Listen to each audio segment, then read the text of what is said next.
Give back my Legos. Stop touching me. I'm gonna tell Mom. This is Eli at Typewriter Minutes. Sometimes little brothers can be really annoying, but recently we came across a little brother that isn't annoying at all. Welcome to Typewriter Minutes. This is Eli. Today we're doing a review of a 1978 Brother Charger 11. Now we've seen more Brother Charger 11s than any other brother. I wonder why that is. So I think Brother targeted this machine, well, most of the machines, to the younger set, including high school students and college students, but they built typewriters that people could afford. And so this is kind of the slimmed down model that's missing a few of the features that you'll see on higher end Brothers, and Eli will talk about some of those in just a minute. We picked this up on Shop Goodwill, and it's in really excellent shape. There's just a few paint chips, teeny tiny one right there. Front looks amazing, the back looks amazing, the bottom looks amazing. Just really good paint all around. If we lift up the ribbon cover, there's a little bit of paint loss on that corner, but that's about it. So cosmetically, it's really in good condition. It was a little dirty on the inside, not as dirty as some Brothers or other typewriters that we get, but I still did take it apart, all the body panels off, took the platen feed rollers out, cleaned everything inside and out, and now it's ready to type. And now we'll let Eli show you some of the features. All right, Eli, tell us about the Brother. There is no dedicated 1 and exclamation mark key.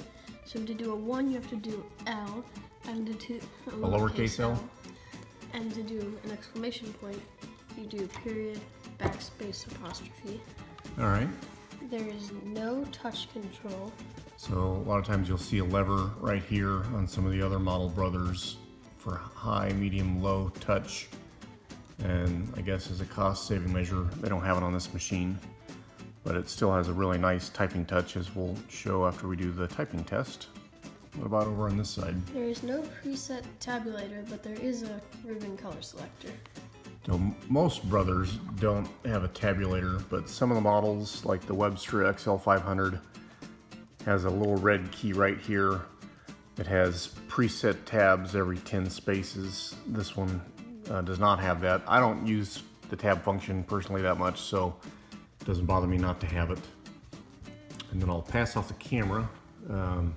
Actually, we'll be right back so we can get under the hood and pass off the camera. Now my assistant will show you under the hood. So the ribbon cover just pops up like that. It has 2 little posts that fit down into these rubber grommets, and then there's little rubber pieces that the ribbon cover rests on.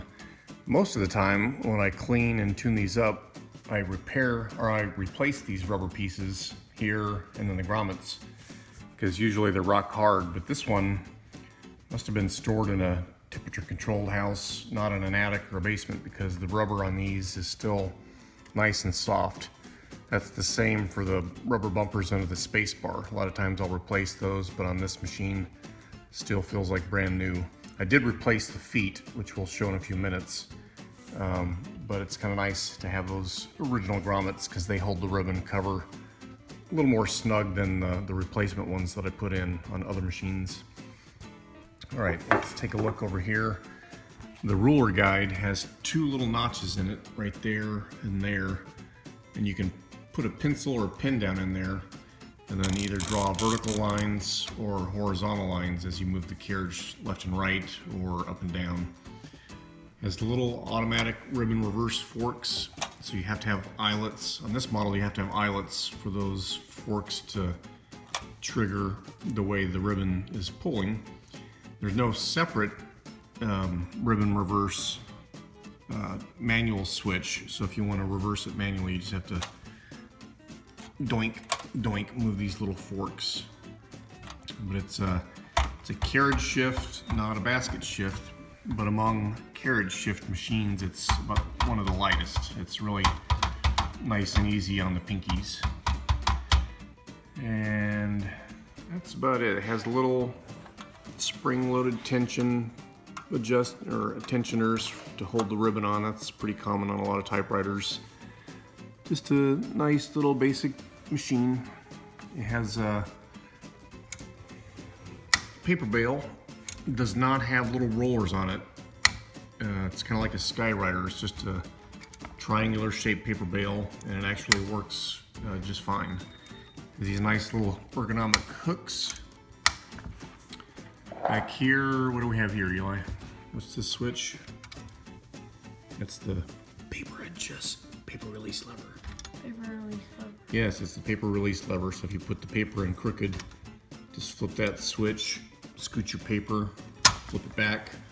Or when you're done typing, instead of ripping the paper out of the machine, just flip this guy, and then the paper comes out nice and easy. All right, platen knob. Okay, here's a test for you, Eli. How many carriage release levers are there on this machine? One. Just one on the right side. And you can hear a nice little bell. Over here is the carriage locking mechanism.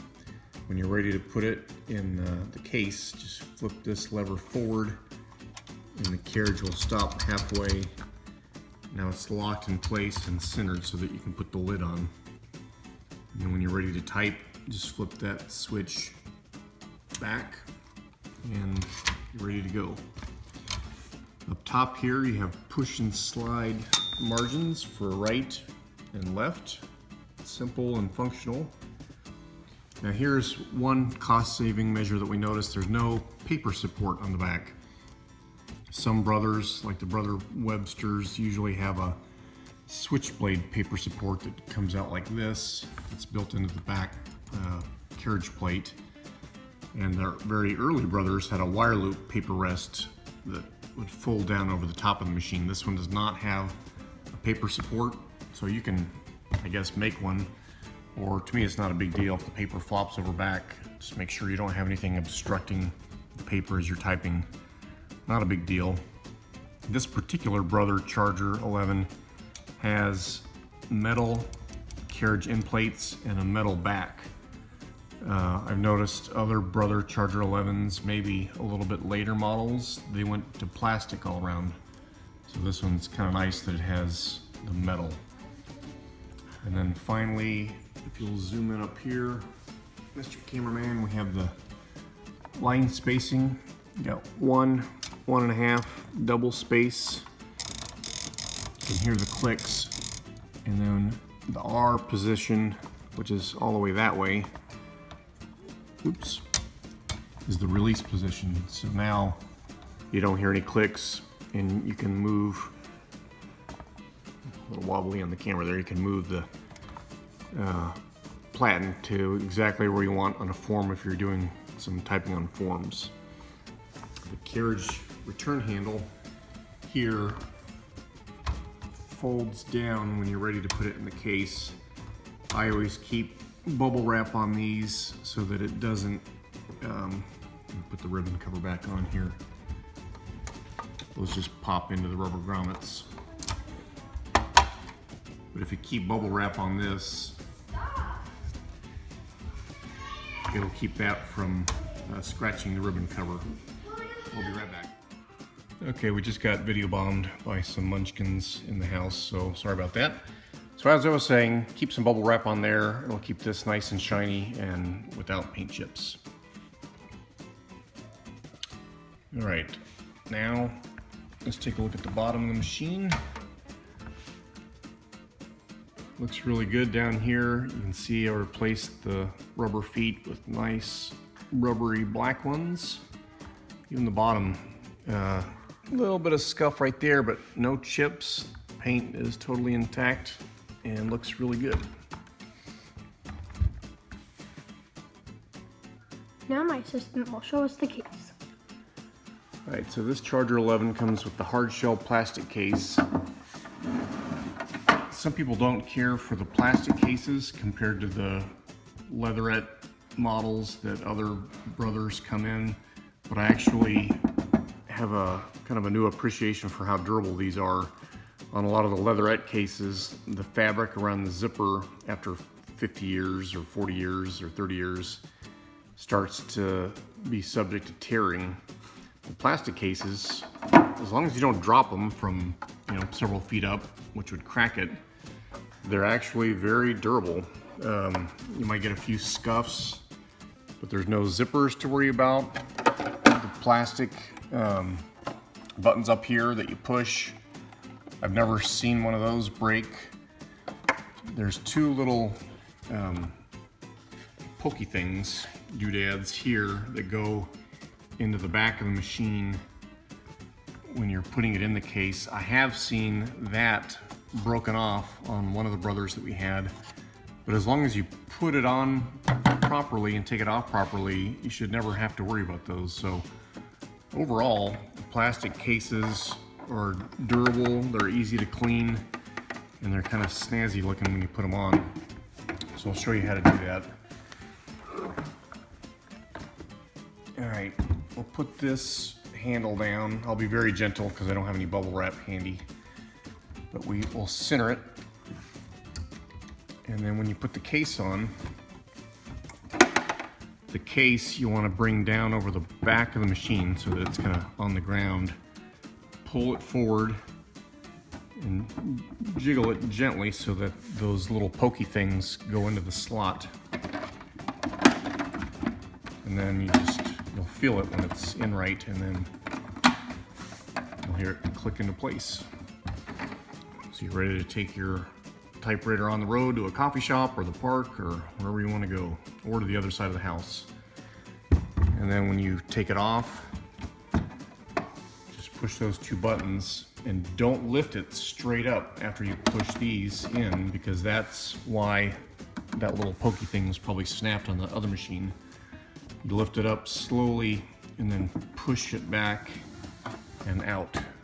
So I'll show you one more time. To go in, you lift it down slowly, jiggle it so that it's in the slot. You'll hear it click. And again, back out, push the button, raise it up slowly just above the lip, and then push back. So that's your durable hard shell case for the Brother Charger 11. And now my assistant will perform the type test. All right, one of the things that I like to use, even when I have new grippy feet on a typewriter, this non-skid black pad that we have just keeps the machine really firmly planted.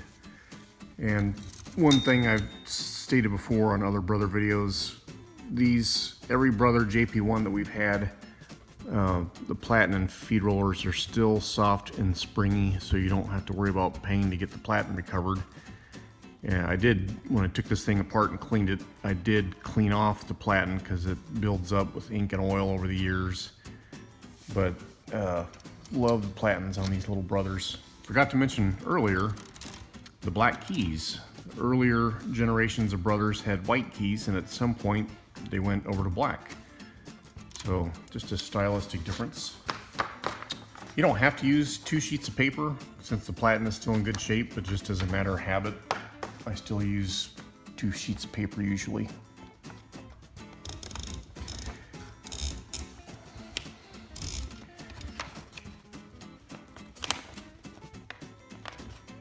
Now there were a couple things I had to fix on this when we got it.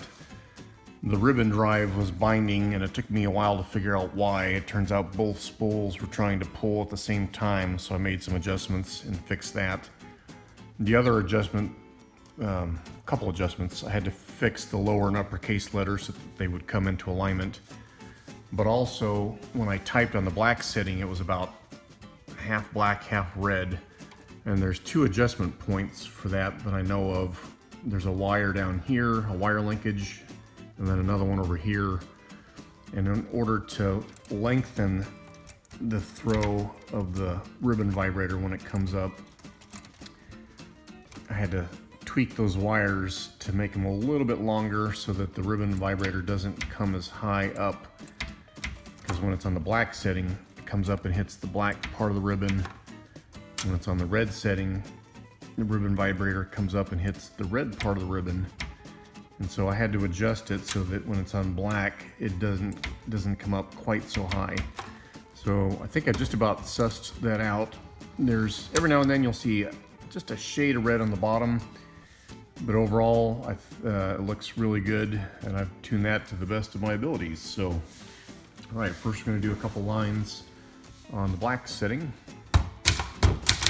Now is the time for all good men to come to the aid of their country.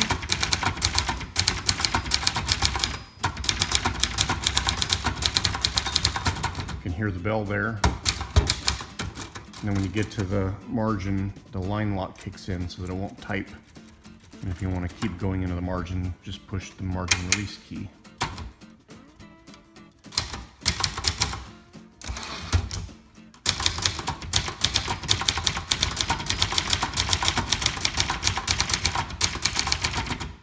If the type bars get jammed when you're typing, like that, you can either flip them back with your fingers, or the margin release key is a de-jammer key.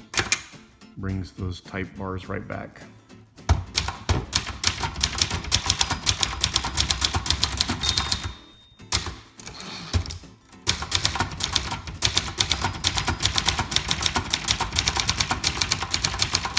One thing I like about the Brother is that it doesn't skip.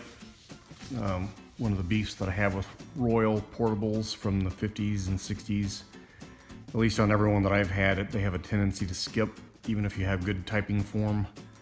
And these little Brothers are just rock solid, they never skip. All right, let's do a few lines on red.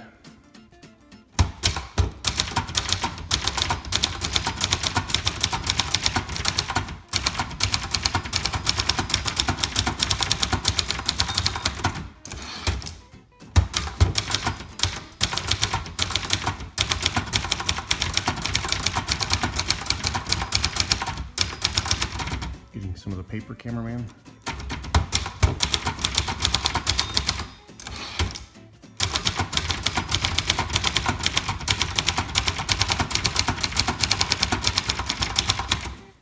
Nice springy action. I personally like the typing feel on Brothers. All right, we'll pass off the camera. Try to stay out of the shadow. It's a nice clean imprint. Slugs have been cleaned. And I'll show you the lower and uppercase letters. So I did make an adjustment on that, so I'll pass the camera back off. I'll do lowercase h, shift H, and then shift lock H. And I'll do that on this side as well.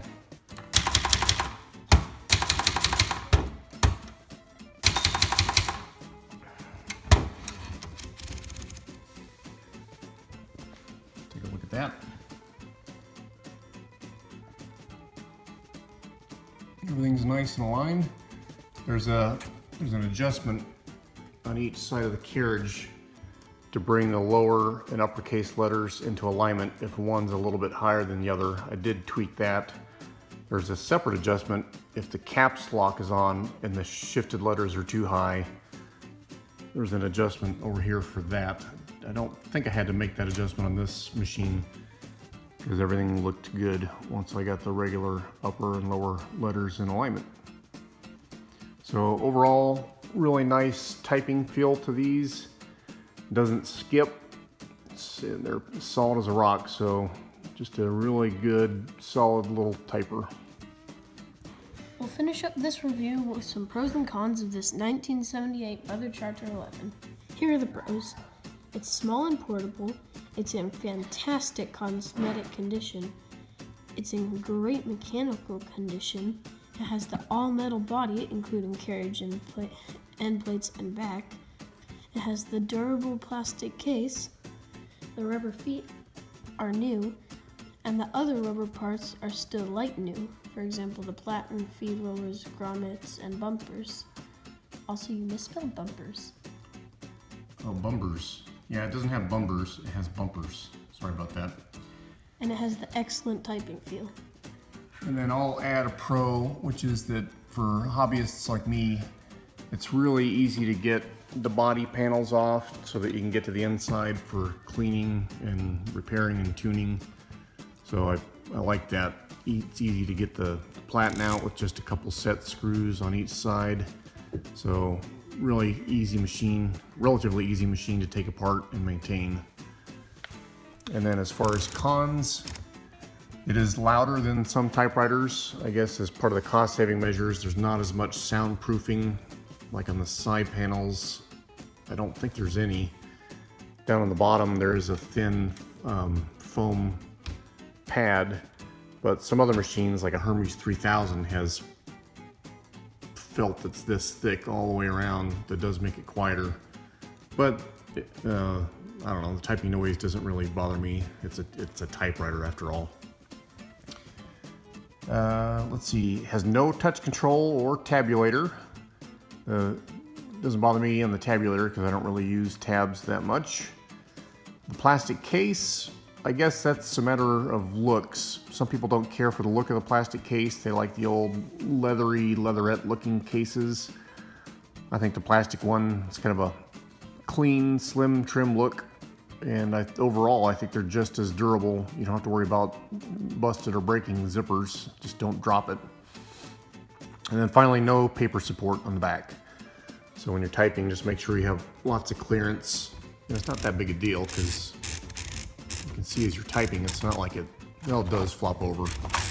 But you're really I'm only looking in this area here. So anyway, not a big deal. Those are the pros and cons of a little brother Charger 11. Thanks for joining us on Typewriter Minutes. Be sure to share, link, like, and subscribe. Bye.